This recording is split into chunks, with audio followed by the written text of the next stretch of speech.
Vocês lembram que eu falei para vocês que o assistente litisconsorcial, ele pode contestar, ele pode reconvir, ele pode transigir da quitação, ele pode confessar, reconhecer a procedência do pedido, ele pode renunciar ao direito, porque ele pode fazer isso, porque o direito lhe pertence. Se o direito pertence ao sujeito, é evidente que ele pode praticar todos esses atos de disposição. Ocorre que o assistente simples não pode fazer tudo isso. Ele não pode praticar quaisquer atos no processo, porque o bem jurídico que se discute no processo não lhe pertence. Esse sim é o assistente clássico, porque ele entra como assistente, ele entra para literalmente ajudar as partes. Aí você tem que raciocinar comigo.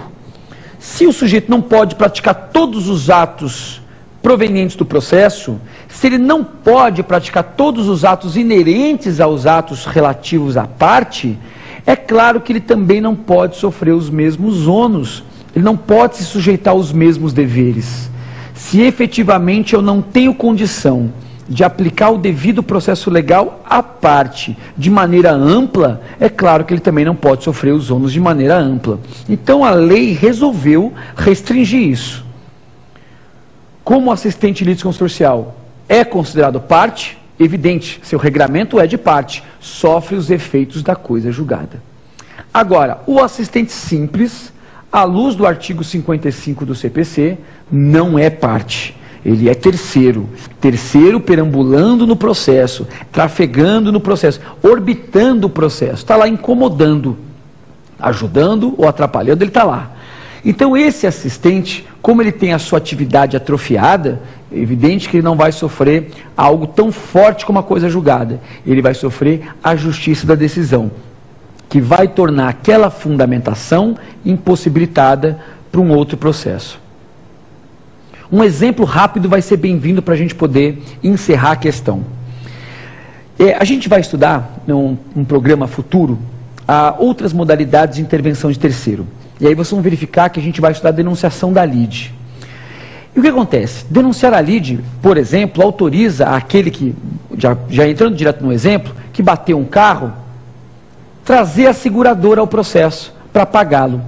Só que se eu, aquele que praticou o ato ilícito, não trouxer a seguradora pode entrar no processo? Perfeitamente possível. A seguradora pode entrar por quê? Porque ela tem interesse jurídico em que uma das partes vença a demanda. Então vejam só comigo. A seguradora pode ingressar como assistente simples, porque se eu, réu, pagar ao autor, a seguradora vai ter que me pagar segundo um eventum litis. Então a seguradora pode ingressar como assistente simples. O que acontece? A decisão termina. Numa futura ação, vamos imaginar que eu resolva cobrar a seguradora sobre os danos que eu pratiquei no ato do outro carro. A seguradora não pode mais discutir a culpa, não pode mais discutir se houve ou não um acidente do carro. Ou seja, a fundamentação da decisão se tornou imutável. Ocorre que a assistência, ou a seguradora, pode discutir outras questões.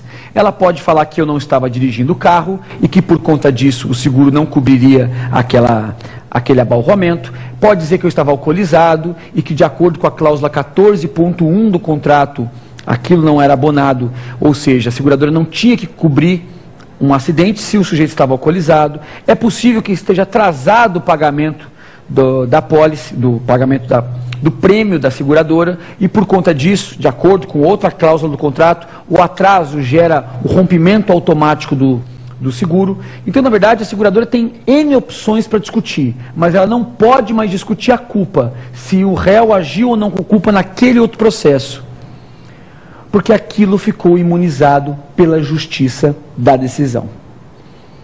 Entendemos, meus amigos? Vamos agora para a próxima pergunta. Professor, o que ocorre com o oponente que não ingressa no feito? Muito bem, meus amigos.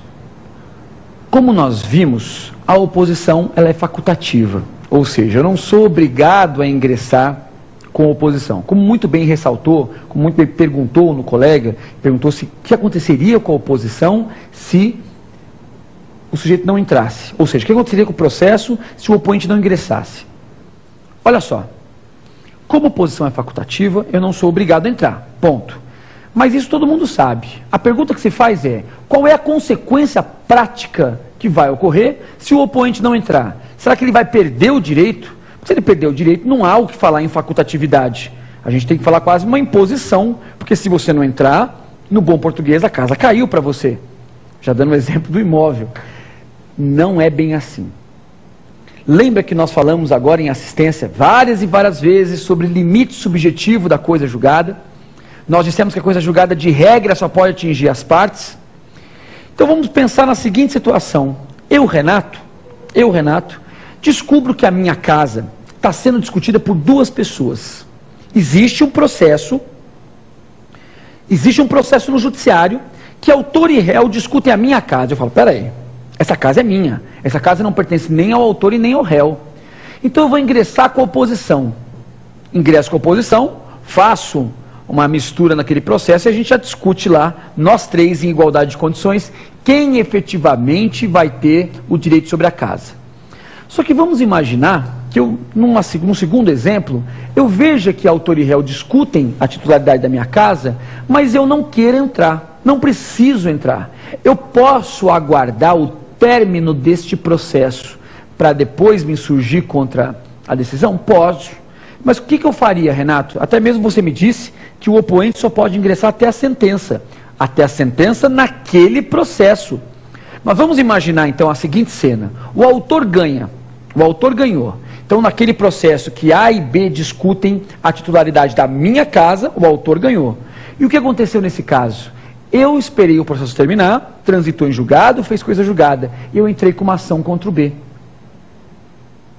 Quer dizer então que aquele sujeito que suou a camisa, passou 5 anos discutindo uma casa com um determinado sujeito, pode vir a perdê-la de você? Claro que pode. A casa não é dele.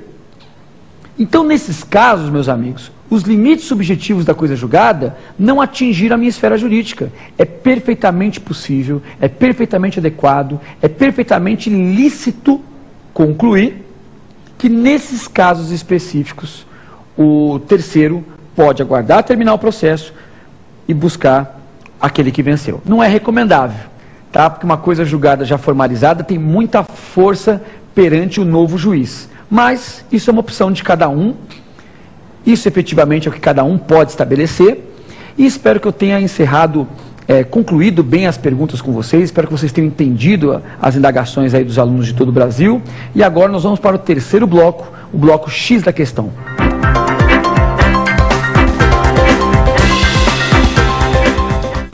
Muito bem, amigos, estamos agora no terceiro bloco, X da questão, e vamos agora às questões que já caíram no exame de ordem. Vamos lá. A primeira questão que nós vamos enfrentar é a seguinte. Em matéria processual civil, no que concerne ao Instituto da Assistência, é correto afirmar que, dentre outras situações... Então vamos lá às alternativas. A. Impugnando o pedido do assistente, o juiz deverá decidir o incidente, sendo vedada a produção de provas. Vejam só, impugnando o pedido do assistente, o juiz deverá decidir o incidente, sendo vedada a produção de provas. Aqui, a questão foi explicada na nossa exposição. Eu disse para vocês que quando o assistente ingressar no processo, o autor e o réu vão ter o prazo de 5 dias para se manifestar. Lembram disso? E eu disse que se uma das partes não concordar, o que o juiz vai fazer? Ele vai desentranhar a petição do assistente, formar um apenso e, podendo produzir provas, vai verificar se o assistente tem ou não interesse.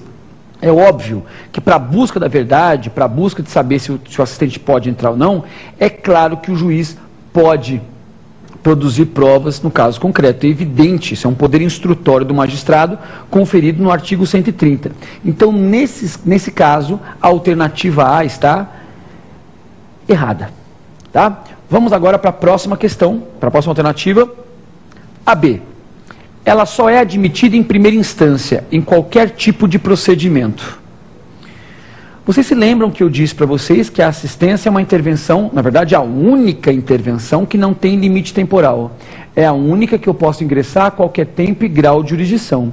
Então, quando a lei limita, quando a alternativa limita para um tipo de procedimento, ou para primeira instância, ou para primeiro grau, ou até a sentença, isso está errado, porque a assistência pode ser utilizada a qualquer tempo e grau de jurisdição. Então a alternativa B também está errada.